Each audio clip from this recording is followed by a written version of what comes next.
the job done. And now with the Warrior up against the Demon Hunter, Gia, is this one of those matchups that you were talking about that maybe has a soft target for badajimpom? It certainly felt like it when badajimpom won this matchup versus this Demon a couple hours ago. And in terms of the deck building, I do agree that there's a bit too many one-offs in there for my liking to have a focus target. But in terms of beating specifically OTK Demon Hunter, all the important cards are still there, right? The Bulwark of Azzinoth, the card draw effects to get those weapons in the form of the Pirate, and then the Mutinous as the big one there. And the rest of the deck has even more Pirates than Furyhunter's list. So in terms of having the mid-game pressure online, because you do kind of want to attack Demon Hunter from two different fronts, which is force them to use their removal, and then as they have fewer minions in hand because they're using those as spell damage tools, maybe try and narrow down the targets for Mutinous to chomp on Il'gynoth.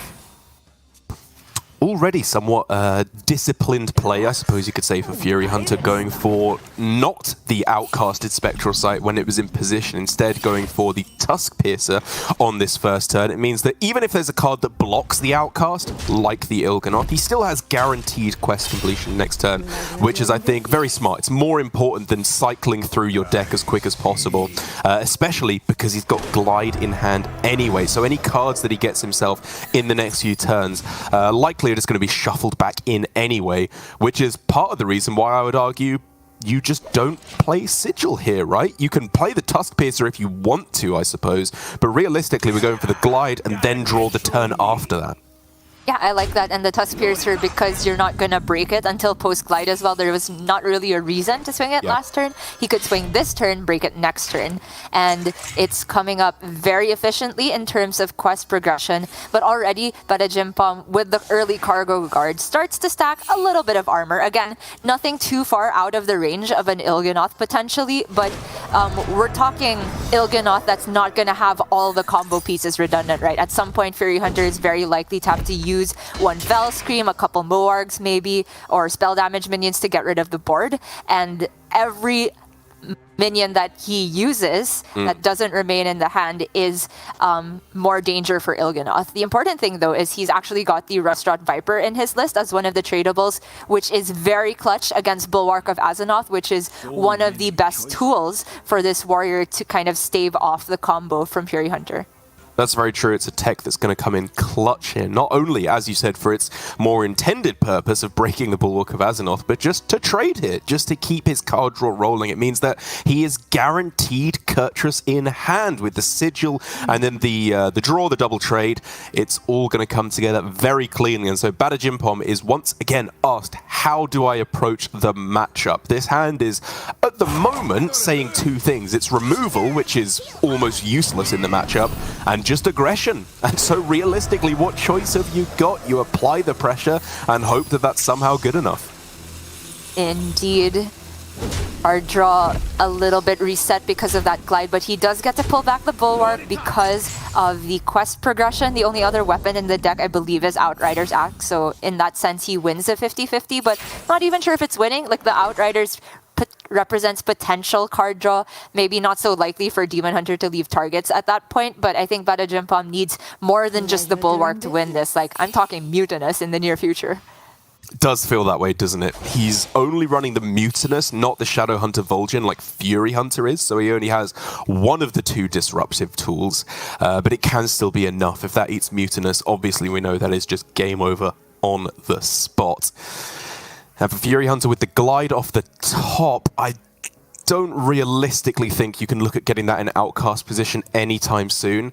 So I think you just carry on with your quest progression outside of that. The only real question being, I guess, do you go for a big board clear here with the Arcanist, the Moarg, and the Fel Scream? Maybe not necessary to go for Moarg as well, but then if you don't commit the Moarg, at least one of these 4 health minions is sticking around, so I can see that. They are just unnecessary combo pieces. But again, the unnecessary always has an asterisk because every minion you retain in hand is one that might eat up the Mutinous's meal. Ugh, God, I can't speak. Get in the way of Mutinous's big chompy bites, I guess. Yes. Okay. In any case, Kurtrus in hand, he did go for the full board clear, but commits a I-Beam instead of the Moarg, and that is a clutch top deck for badajimpom to keep his own card draw rolling, because we were talking about how without the Outriders or any targets, it's really tough to make sure he actually sees the good half of his deck.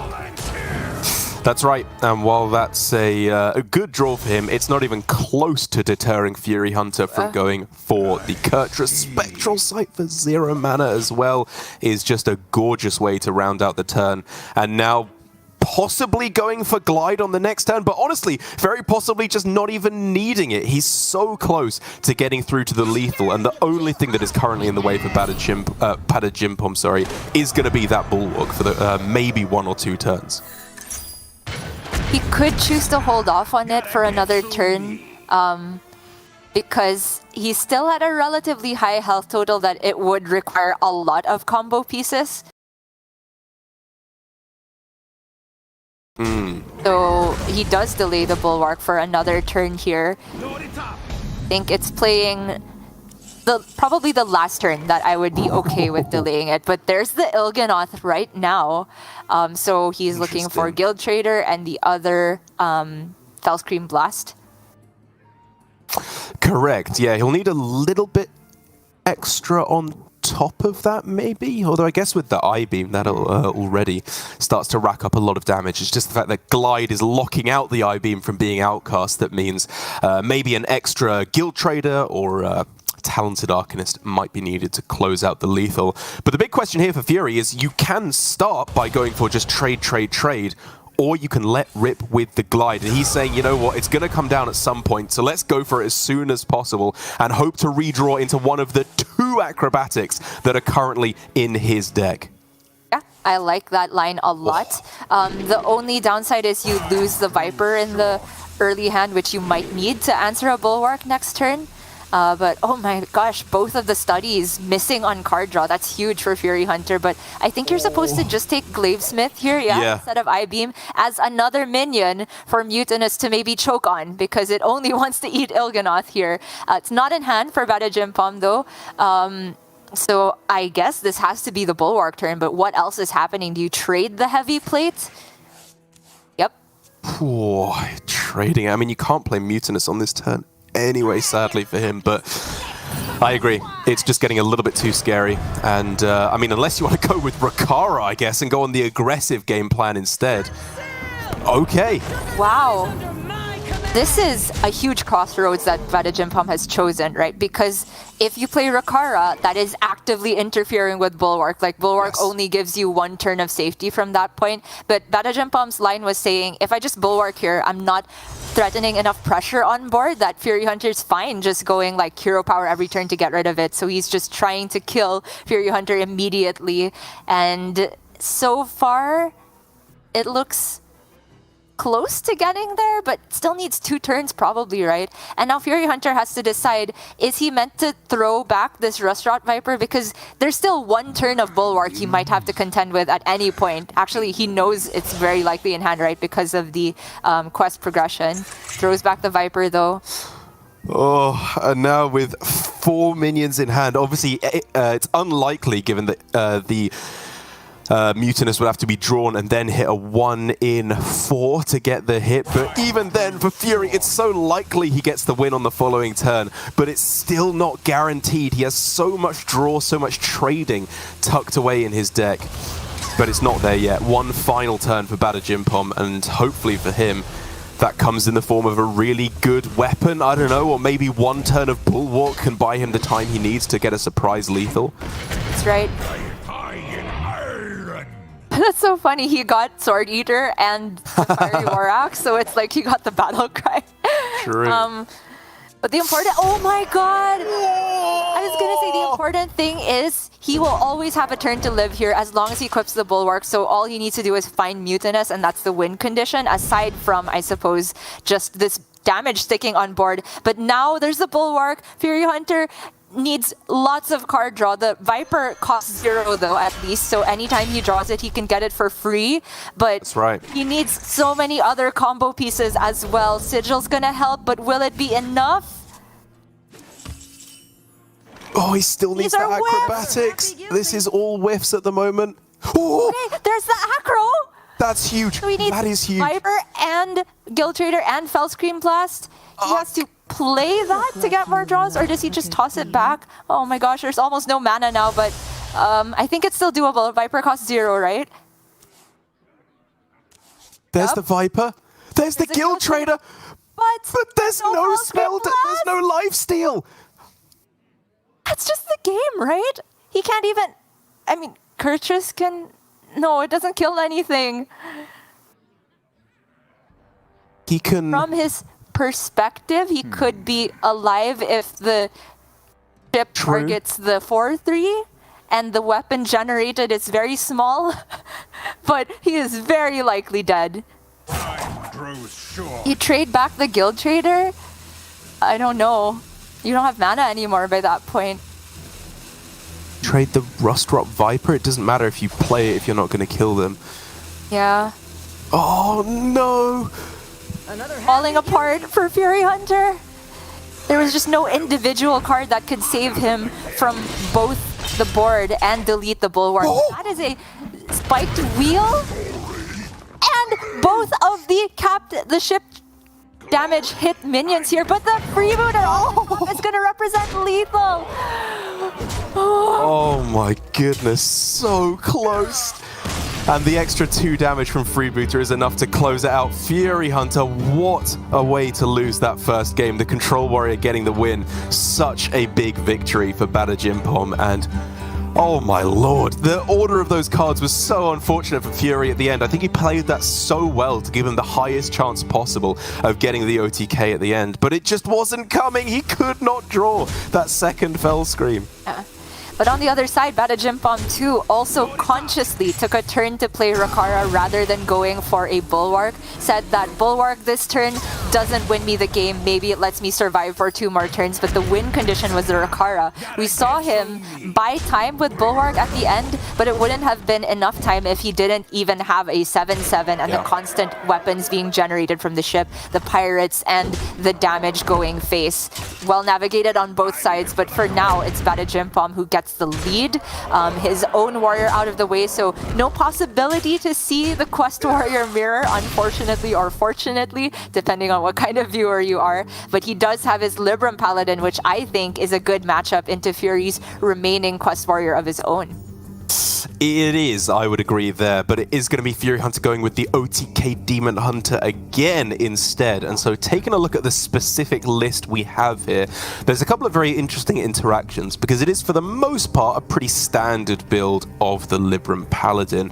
But that Libram of Judgment is going to be pretty spicy. In any anti-combo matchups, that's typically been the best tech card you can slot in.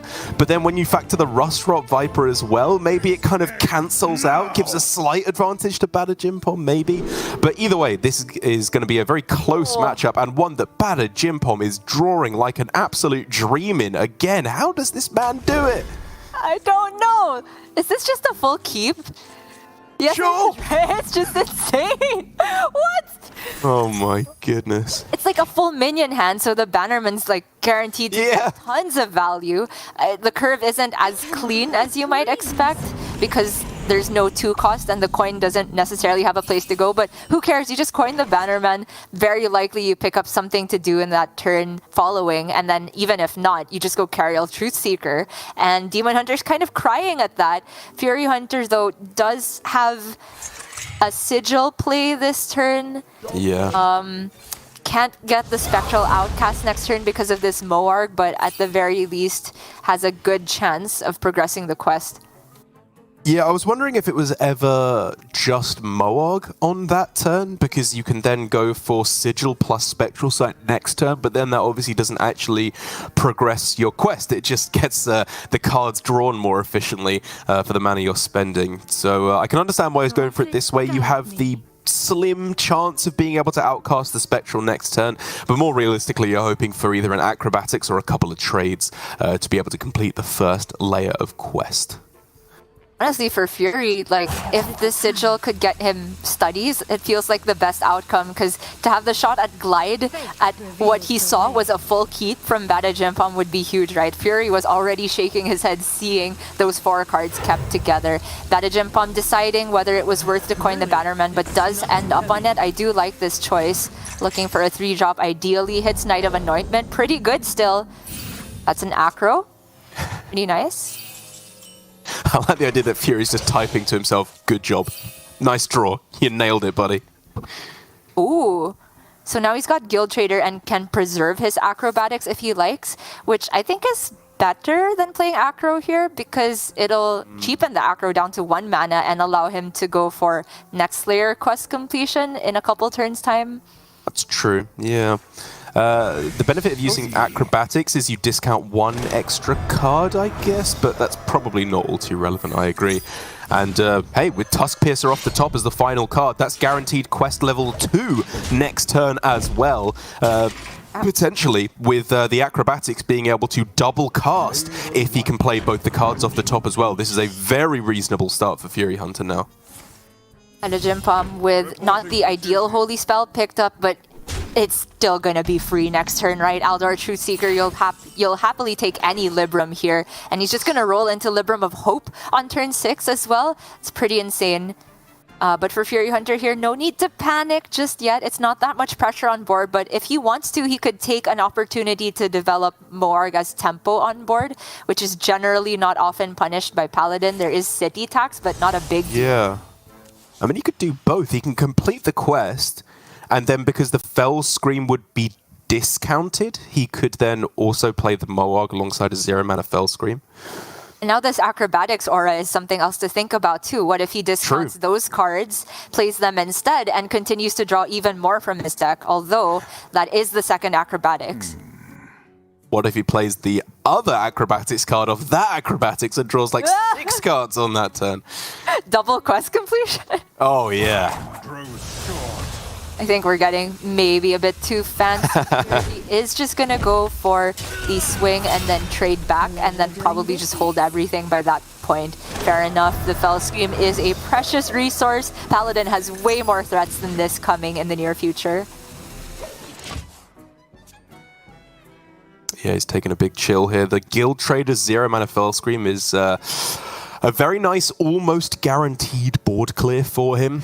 Or potentially Guild Trader plus the Immolation Aura. Very nice in these next few turns. But my goodness, even with these double Librams of Justice that are slowing badajimpom down, the rest of his hand is fire. With the Truthseeker, the Libram of Hope, even that Libram of Judgment is really not bad here at all.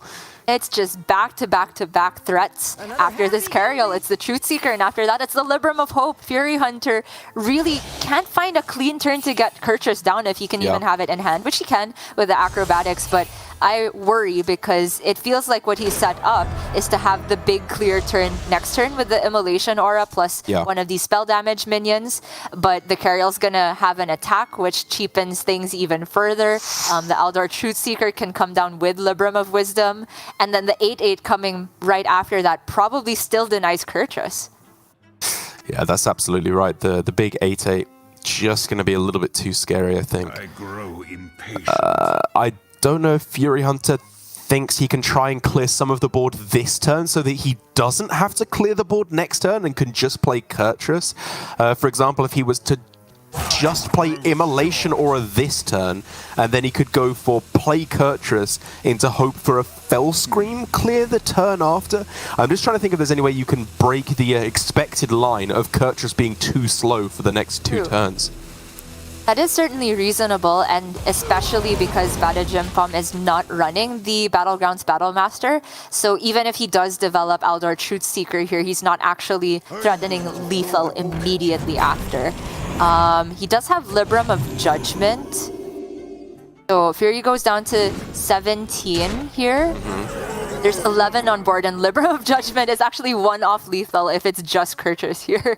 Oh my goodness, you're right. badajimpom gets another Libram of Wisdom or a Hand of a Doll. That's actually just the game. But if not, Furyhunter might have found the window to go for the big board swing after that. That's a diamond card. That is a Varian and not lethal. One off. You can't, unfortunately, double swing with the Librams of Judgment and Justice with the two weapons. There's no way to draw... well, there is no Battlegrounds Battlemaster in the deck, so I'm not really seeing any way to get lethal here for badajimpom. I would posit the best thing you can do is just play Libram of Justice and Libram of Hope. Yeah, that seems very strong to me. Yeah. There was no way to like kill off the Cariel either to get the Libram of Wisdom to go on the Truth Seeker as well. All just one damage short. Furyhunter played to this risk, and we'll see if he can get rewarded for it, because while he does have all the combo pieces, they're very expensive here. Even if he does draw Il'gynoth, I don't think it's lethal quite yet. badajimpom upset that he missed a hero power? Because he could have swung first. I mean, I don't even know if a hero power's better here, to be honest. It might just offer more healing some of the time. And so Furyhunter has to deal with this board. But the thing is, if you go Morg, Talented, Arcanist, Fellscream, that's only 6 points AoE.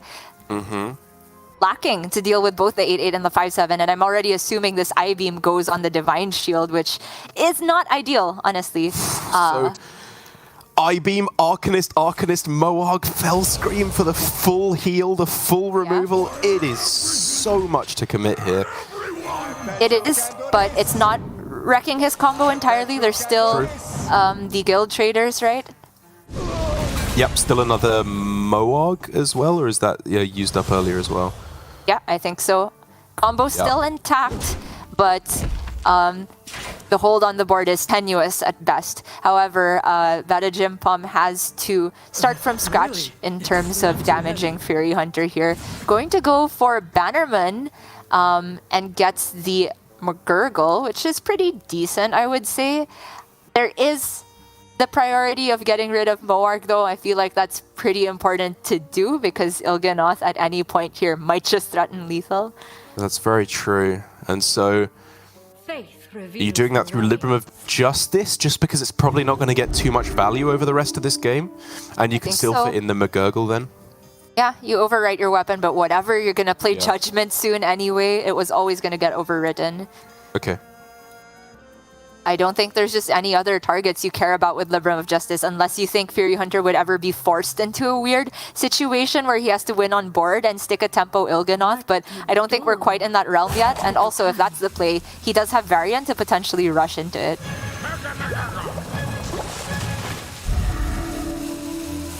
Wisdom, is he going Justice or is he holding? I mean, I guess you have to be afraid of Il'gynoth maybe, but I don't think they're ever going for tempo Il'gynoth in the matchup. Right. He has the Varian, which can rush, I suppose, but okay, he's holding, taking the risk. Furyhunter essentially can still get lethal here, especially with the pseudo 2 mana that's opened up by having the Moarg already preloaded on board. Pleasure doing business. Wonder if this is ever a glide turn. Yeah, I wonder if he's considering not going for the glide here, because that was my first thought process on the turn, but maybe now not necessary with Il'gynoth in hand for 4 mana. He is ending up on the glide, though. He's still got a reasonable amount of card draw in the deck, obviously shuffling in the Spectral Sight there. Another glide. I mean, he can just dump half his hand and then Immolation Aura and then go with the glide, but okay, he's holding back here. Right, but does this still warrant an Immolation? Maybe, like if you double trade the Divine Shields and Immo, it's a full clear, but he decides not worth it. That's fine. He's never dead from this board position, so why just waste your Moarg? Force badajimpom instead to deal with it. Here's the Varian hitting the board. Going to get all the keywords, I believe. There's still the Samuro in the deck for the rush, or the Broomstick. Yeah. Still plenty of rush minions. And so if badajimpom sends everything else faced down to 21 on this turn, he is then representing, 15 plus the weapon. It's still it's exact lethal with the buff from Noble Mount as I count it on the following turn. Yes. And so Furyhunter would need to do a little bit extra if he doesn't want to just die to that surprise burst from the Libram of Judgment.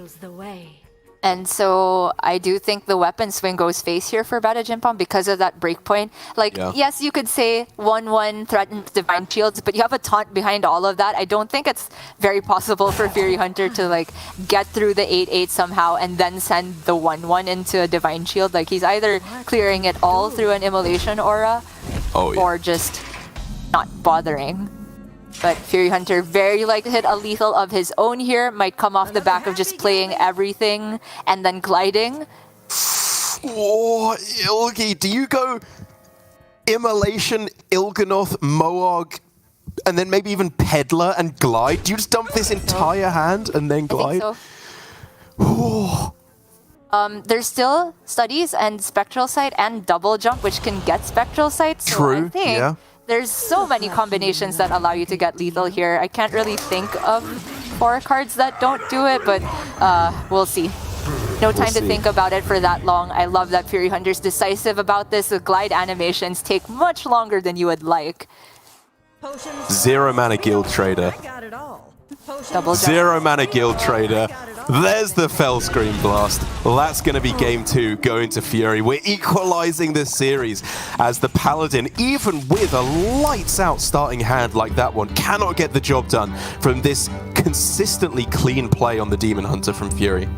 Yeah, very well done. I mean, there was a really tough turn there in the middle, right, that we were talking about. There was the potential in some worlds for badajimpom to have a lethal through that Kurtrus turn if he had the combination of Libram of Judgment and Hand of Adal. He only had one of those pieces of the equation, and Furyhunter decided not to play around it very cleverly, because we were talking about if he just took every turn to clear the board, he would never have time to play Kurtrus, right? We saw the 8-8 that would have come after, and that risk won him the game a little bit later on. Just love to see this level of Hearthstone. Yeah, I mean, we were planning out the next few turns, right, where it was, okay, Aldor Truthseeker into the Libram of Hope. And to be perfectly honest, I think Fury could also, even though he couldn't see his opponent's hand, also have planned out the same next few turns. He'd been keeping perfect track of what the expected plays were with the reduction in cost of the Libram of Hope. And therefore, as you said, he went for what was a pathetic Immolation Aura that did way less than you usually hope to do in the matchup, but that I think was the winning play, what turned things around in his favor. And it means now, Gia, we are going to aggro Elemental Shaman, another deck that I believe is in both players' lineup of the grand final of Masters Tour Stormwind. But Furyhunter, however, has a slightly different list, a list that I have to be honest, I slightly prefer compared to badajimpom's version, with the Bolner in there, a card that is just such a dream for this Elemental Shaman. That's right. I think the Inara being cut to make room for that. Both of them legendaries, so it's not as though he's sacrificing any consistency by running it in there. But I just agree that Bolner is on curve, so difficult for many decks to deal with. And if you can get any repeated value from especially a Granite Forgeborn, you're in such big business. But even other battle cries such as Gyreworm, Primal Dungeoneer are great to get repeated value with. This aggro Elemental Shaman, though, depending on what it faces up against, I'm not too sure if I have confidence in it because, say versus Paladin, there's a lot of taunts in that deck. The Doomhammer half of the deck might not be that great, and I think Furyhunter would more be relying on the early curve in that situation. And say it is Paladin because it is Paladin for badajimpom, a matchup that, as you said, can be a bit of a weird one because in terms of the features of both decks, as you said, all the taunts, all the healing for Paladin, that works very well on one side. But for the Shaman, the spot removal that can be so powerful, specifically from Lilypad Lurker, as well as some discoveries that can offer you Torrent, say, or Devolving Missiles, it's so tough for Paladin to react to that. If they go for Aldor Truthseeker plus a couple of Librams of Wisdom, say goodbye to all of that value because Lilypad Lurker is there to swing tempo back in your favor and represent a lot of damage as the Shaman. But for Furyhunter, looking at this hand, it's slow, it's mid-gamey, but is this the kind of thing that you're okay with against the Paladin? I don't think it's quite good enough, right? If anything, I'd only consider keeping the Arid Stormer because it's not as though Paladin has nothing to do in the early game, especially if they're going first, right? Something like an early Aldor Attendant with repeated buffs on it, say Noble Mount and Libram of Wisdom could snowball out of control. So I like that Furyhunter's looking for early game of his own, and he absolutely hits it. The Bolner is coming out to play today. Look at this. How do you even sequence this in the first few turns? So if you go Coin Bolner into... Oh, wow. You can go Coin Bolner, Kindling Elemental, Cage Match, Vapor? Because it will proc the Kindling again? Like you don't get all the attack buffs on the Vapor, but it's a lot of tempo, which I kind of like. That's what the hand does. So now the question is, does Coin Bolner ever get punished? It doesn't die even if there's Hand of Adal, so I'm into it. Let's go. The alternative plan being Wailing Vapor, but that does die to Hand of Adal, and so you know what? Let's go. Bolner Hammerbeak coming in clutch. The card that so many players rated 4 out of 4, 5 out of 5, whatever your rating system was in the reviews. It was an incredibly well-respected and well-anticipated card. Disappeared entirely since the release of the expansion, but here now it's finally making its splash. And just look at what this bad boy can do. Oh, he's gonna start Wailing Vapor. Sure. Just better. Immediately copies the battle cry. Oh, and then he gets to go Primal, and then the Elemental might cost 0 because of the effects, but okay, the Hand of Adal off the top is the card for badajimpom to keep him in the game. Where you trade is another question entirely. I do think the Bolner has to go. Obviously, the 3-3 is scary, but that Attendant being picked up is clutch as well, because I do think badajimpom is very heavily postured in the defense here. He needs to eventually survive until he can get the Justice City Tax combo going, which will reset the board in his favor. That can be available relatively soon because he's going to get the discount with the Aldor Truthseeker next turn. But for now, is it just Bannerman in that case? Like, he could go, if he's very scared, for a preemptive Libram of Justice and then City Tax next turn. But of course, whatever minion Furyhunter plays this coming turn might just stick through that. So I think he has to hold out a little bit longer. I agree. There's the slim chance that you can hit Aldor Attendant as well off of the Alliance Bannerman that would allow you to go for the full clear next turn anyway. And even ignoring that fringe possibility, which doesn't factor in too heavily into the play, I don't think. I think you're just happy enough going for the Bannerman, Truthseeker, and then you follow up with the board clear 2 turns later. But how much damage will he take if that's the case? Like, there's currently 7 on board. You can assume Furyhunter will play another Elemental, so let's say it's 8 damage coming back. And then you go Truthseeker, which should stave off most of the damage. That's not an Attendant, but picks up Knight, which is the second best thing. Fills out the mana nicely. Oh, wow. And as soon as Jimpom sees that the Cage Match Custodian draws nothing, he knows that this is once again a double Doom Hammer hand for Furyhunter. Yeah, max protection of the 5-2 here. I guess the scariest thing that can come down now is Samuro, maybe, with a buff from the Libram of Wisdom that can clear off the entire board. But that's nowhere to be found. And so badajimpom needs to come up with a backup plan, which comes in the form of a really big Aldor Truthseeker. It's not bad, but it's the only thing stopping him from just being steamrolled by all these Ellies. Indeed. And while the Doom Hammers do feel very scary, at least for badajimpom, from his perspective, that's 2 cards in hand that are not Lilypad Lurker. Perhaps Furyhunter will have to sink some of this damage into the Aldor Truthseeker, and then badajimpom can try and pull it back with the big AoE we were talking about, the Libram of Justice and City Tax. Although by that point, it might not even heal badajimpom for that much. Does it even need to, though? All he needs to do really is survive until a Libram of Hope. And if there's no Lilypad Lurker in the meantime, that means he's just able to pull it back with the Devout Pupil. It's the Wisdom as well. I like it. You're just not beating Lilypad, so I'd rather not play around it here. Man, are you just playing that instead? That's a very efficient answer to the the high health of this 6-8 on the other side. It further buffs up the Wailing Vapor as well. But Derek, he's got 2 Doom Hammers and a Storm Strike. I wonder if even, yeah, he tanks 12 here, right? Oh. Maximum damage face from your minions. I love it. And again, only 2 minions here, so City Tax only heals 2. Is it That's ever another... Samuro with Libram instead now? So if you go Samuro Libram, if next turn your Samuro is killed, you can go Libram of Hope, Libram of Wisdom, and then also Devout Pupil, right? Because it would cost 1 on that turn. So there are like, by targeting your own minions here, basically, there are ways that you can go for a very, very powerful play next turn. But the problem is, of course, you're not healing at all immediately, which means... I don't know, double Rock Biter, you're just dead on the spot. I guess you're dead to that anyway, because you're only healing for 2. But there are ways that badajimpom can just die here.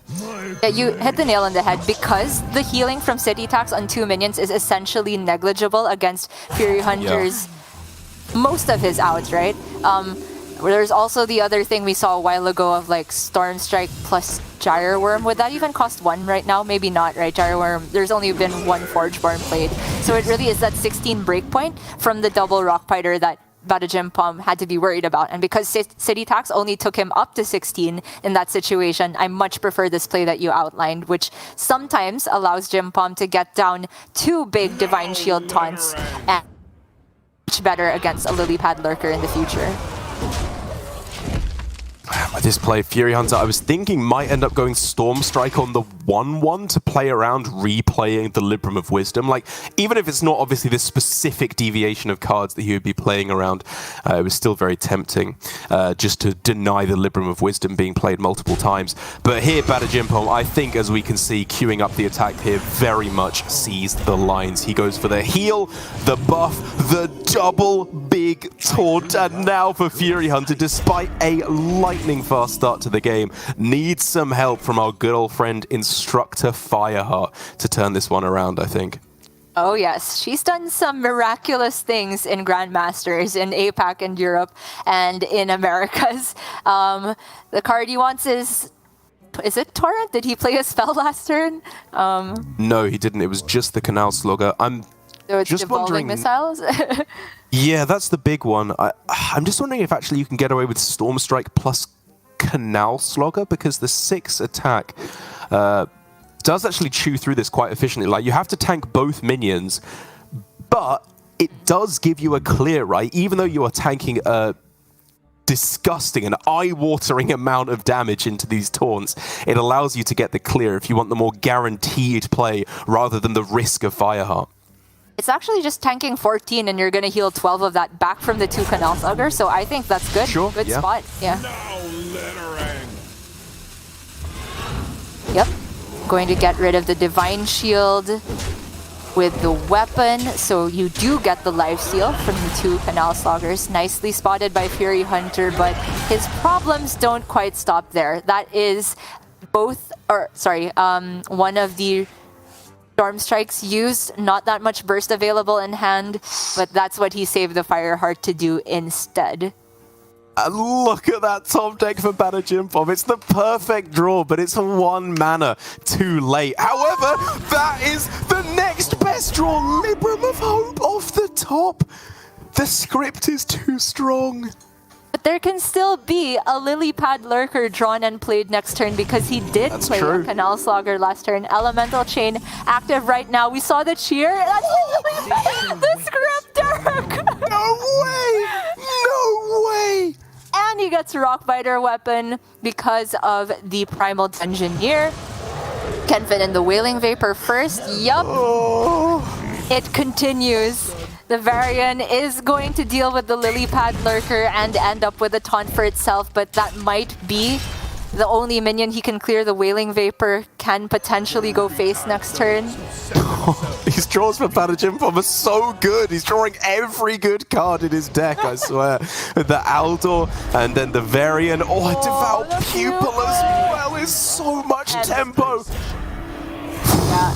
I think that Furyhunter can pack this one up.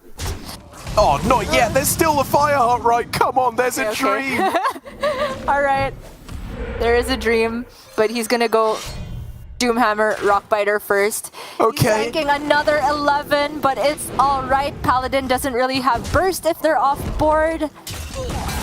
Man, Fury has tanked like 30 damage at least over the course of the game. He's just been smashing his face against a brick wall. Against books. Exactly, yeah. But this is still too strong, right? He just has Truthseeker, Cariel, more Librams of Wisdom. Gia, you need to remember, these are EU players, okay? This isn't an APAC Fireheart. This is an EU Fireheart. Have you seen what this card can do? I mean, the APAC ones were good already, but sure, Yeah. I guess the Europe one Not bad. always gets you guidance. All right, it's only 8 mana available because of the Doomhammer Overload, but here we go. Here we go? Yes, for sure. Fireheart, right? It just has to be, right? You can technically clear a bit with Arid Stormer, but I'm not buying it. Lame. Oh, wait, Landslide, he's overloaded. I think Landslide's pretty good better here. Yeah. Okay. What's in the next box? Ooh, Overdraft. Overdraft. Unlock your overload. I love that. Yes. Okay, that's good. Wait, doesn't it go on the Truthseeker so you can Doomhammer it down? Oh, I don't know. Just believe. Oh, Rockbiter! What? Okay. This is the hottest of hot streaks. I don't even know what's best here. Like the Devolving Sick, the Wind Fury could be sick as well. Okay, let's keep going. Wind Fury's redundant, I think.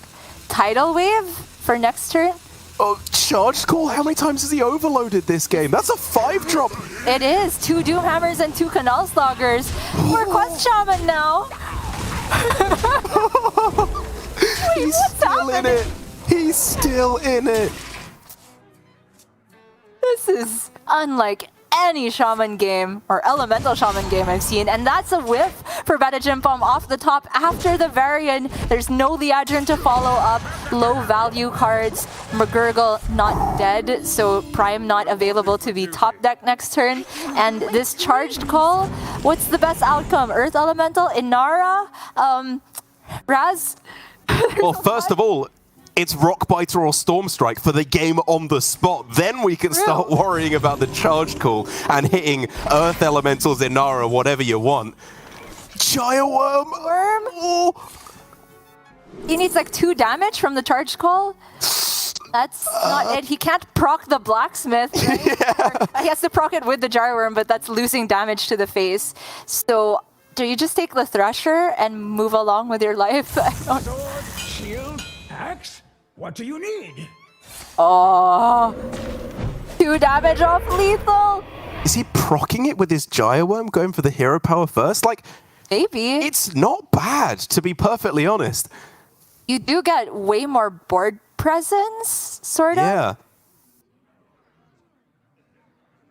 Although this last card is Libram of Justice for badajimpom. Oh, that's so Fury? sick. Fury might have a relatively good read on it. Yeah, okay. He does go for the board buff. It is less immediate damage to the face, just 1 less, but way more resilient of a board. He's praying, please, a dead draw. I think that was Noble Mount. That is a whiff. Furyhunter through 2 Librams of Hope, Varian, Aldor, Truthseekers, everything that badajimpom could throw at him. He plays the game of his life in that Elemental Shaman versus the Paladin. That was on another level. Unbelievable. Fireheart, insane. Okay, you're right. This is an all EU finals. I should have known. At the very end, the option to take the, I don't even know the name of the card, the 3/5 Frenzy off of Charged Call and then buff it. I quickly dismissed the idea because I thought he just wanted damage face, but Fury quickly realized that if the damage phase is not lethal immediately, the best game plan is then to go for the board, because badajimpom won't be able, very likely, to get rid of the board and heal out of range of the Doomhammer's last 2 charges at the end there. He needed every last charge of the weapon. He needed the perfect Bolner to start. He needed the Fireheart. It was everything coming together to beat the almost perfect Paladin curve.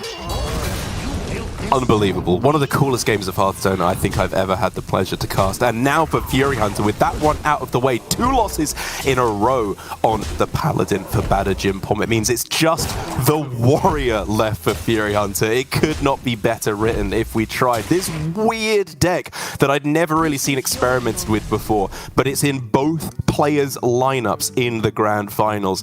And for badajimpom, he is going with the aggro elemental shaman to try and get his best shot against it.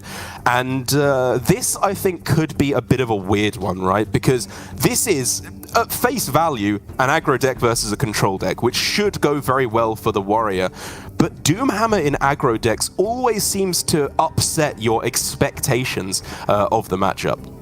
Yeah, I think this one's really close, and if we're going to be completely strict about it, this is not a full control deck from Furyhunter. It is more slanted towards control than badajimpom's list, for example, but the Brawl is still just 1 copy. Rancor can sometimes be hard to navigate to actually get you armor versus Elemental Shaman, because their minions towards the mid game tend to have quite a bit of health on them. And then there's a lot of top end that might hinder Furyhunter's early game board battle trades, and there's a chance for Shaman to run away with it at the beginning. That being said, Quest Warrior is very powerful if the curve comes together, because your pirates draw weapons, the quest draws weapons, the pirates draw other pirates, and then you are very likely to see the control tools at some point. The Bulwark can also be equipped to try and stave off Doomhammer if it does get to the point of the game where the Shaman's completely off the board. It's gonna be close. That's right, as we find out, we remember here that Sour Fang is actually available in more than just Mercenaries. Also pretty good in Standard as well, as Furyhunter has been demonstrating. Able to convince a couple of the other practice partners. I think Wyra as well, his Max Team teammate, who, I mean, we haven't even talked about with Furyhunter, Wyra and Meaty recently joining Max Team. How dominant of a team they have become, very arguably the best in Hearthstone right now, and Furyhunter getting through to the finals, 1 game away from securing his win, is yet further bolstering that reputation. Oh, look at this hand, Urk! It's the 1/2 coin Forgeborn, and did he keep Inara as well? I'm not sure if my eyes deceive me, but I mean, sure, it's a strong curve play. It's strong against Warrior. It's the shape of minion that, I mean, they're not running Shield Slam. It's hard to one-shot it. And with this curve, he easily trades down the Harbor Scamp. Freebooter, huge though, allows Furyhunter to get rid of that Wailing Vapor and the buff to its health, also preventing it from dying to something like a Storm Strike here. I didn't even realize as well, actually, that that is the only weapon in Furyhunter's list in the Bulwark of Azeroth. So by drawing that first, he just... 3 pirates to be played. Apologies, ignore me. But even then, I'm not actually seeing another weapon in the list with no Outrider's Axe, apologies, in there either. Yeah, I don't think there is. So that is going to be information for badajimpom, that the Bulwark's already in hand, and certainly that card is decent later on, but it's only to kind of delay Doomhammer, and the delay doesn't really work out in the Warriors' favor if they haven't also gotten the board in that time, right? Forgeborn gonna hit the board, badajimpom, hand full of resources, and he has the other Dungeoneer as well. The Doomhammer is guaranteed to get really buff in the future. Oh, but look at this, the board control that Fury has gotten in these early turns. The cannons fire them away. Oh, gets the double hit as well. I know, he doesn't even have to use the weapon here. That's insane. So for badajimpom, okay, Jarworm is huge, right? He can use that to get rid of the 2/4 alongside the Earth Revenant. Like, it's not clean. You leave a lot of minions at 1 health, but you're starting to pull back the board. It's starting to. I mean, it's just such a weird panel. I was calling this control versus aggro, and I was kind of right, but not in the way that I expected, with Furyhunter just dominating the board in these early turns. Whirling Combatant is a weird one here, because with a couple of trades, obviously you don't have to damage your own 1 health minions, but it's starting to now slow down for Furyhunter. This ideal start has come to a bit of a grinding halt. Earth Revenant, the taunt on that, just so clutch here. I do think he ends up trading the 3-1-2-1 and then plays the Combatant and then the Bloodsail deckhand. Obviously, the deckhand might die to the Combatant's Frenzy, but you can worry about that later. He just wants to get progressing the quest and make sure he has another minion threat in the Combatant hit the board. Oh, gonna use the weapon instead? I won't go down without. Okay, I guess with my line of play, you would still end up using the weapon into the Gyro Worm, right? So this is just better from Furyhunter, saves 1 health on his hero. Yeah, makes sense. Any elemental that you can find here as well for badajimpom is premium. He's just trying to turn this incredibly large hand into stuff on board. He wants to get it down as quick as he possibly can, now that he's got the Forgeborn played, and so I don't know. I guess it could potentially be Inara plus Doomhammer instead, or sorry, plus the Rockbiter, to try and clear up some of this damage, or maybe the Arid Stormer plus Rockbiter. I'm just trying to think how he can use some of these burst damage spells to levy board control in his favor. Yeah, it's really difficult. The Inara idea also stands out to me because of just the 4-5 body. Again, it's not that easy for Furyhunter to deal with. He goes for both minion choices here, in fact, and the upside of this is that he's not immediately overloading by playing Doomhammer, so he has access to Doomhammer Rockbiter or Doomhammer Neophyte next turn. Keeps all health on his minions, which is, I think, pretty wise, given that the Combatant still has its Frenzy intact. Oh, can Furyhunter get armor this way? Not that much. Not that much yet. You're still waiting for them to go a little bit more all-in. Apologies, and then go with the Barov plus Rancor afterwards. The real question is whether or not this is, or how soon you can get the Rakara down, because I believe this is 0 out of 2 on the final quest completion. Otherwise, it would probably have been a much easier turn with just going for the Bloodsail plus Rakara. Yeah. Oh, it's also awkward because he kind of wants to save the Barov to go with the Rancor, but if he doesn't clear this board, badajimpom can very happily just not develop anything else even into a Rancor and just completely shift to a Doomhammer game plan. So for Furyhunter, is it... Okay, he's gonna throw another minion into the Rancor. Oh, he's swinging into Inara with Bulwark.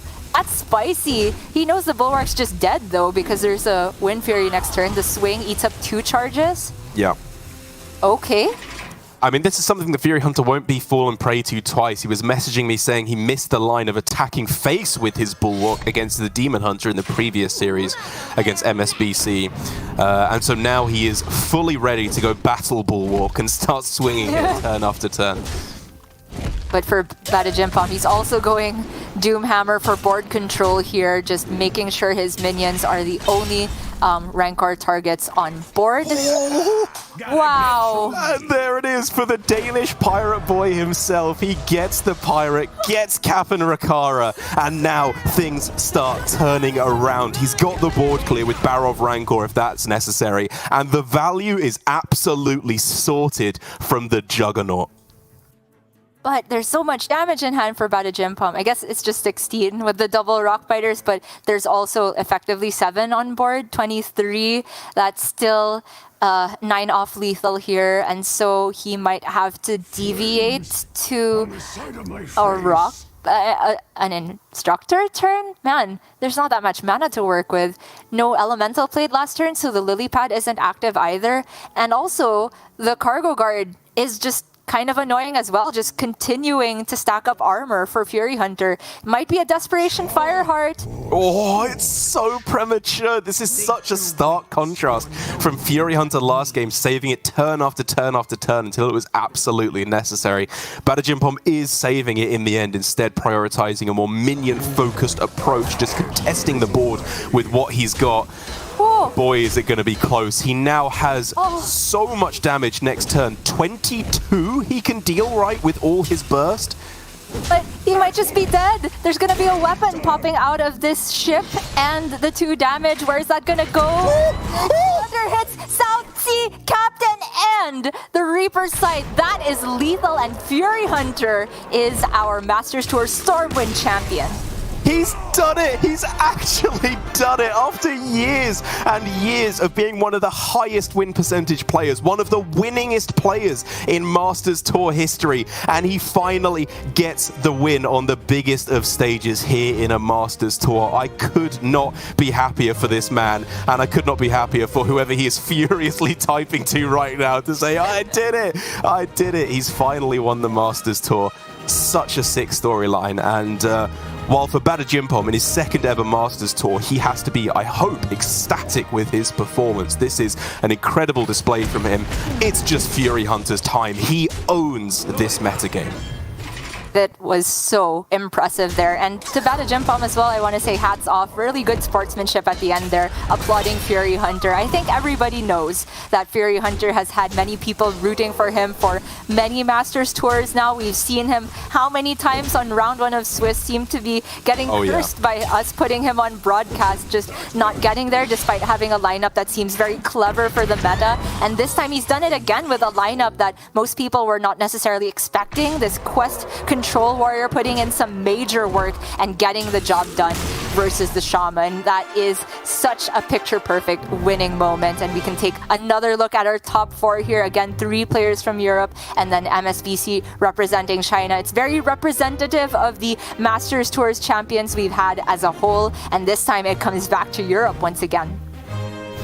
Just such a display from Furyhunter, winning the Max LAN a couple of weeks ago, winning a Masters Tour here, all in the same metagame. I think every deck he brought, he showed the utmost expertise with. I would honestly struggle to come up with any real criticisms for him over his final series of games, like maybe missing weird lines, as he was saying himself, with attacking face to kill off a Demon Hunter with the Control Pirate Warrior.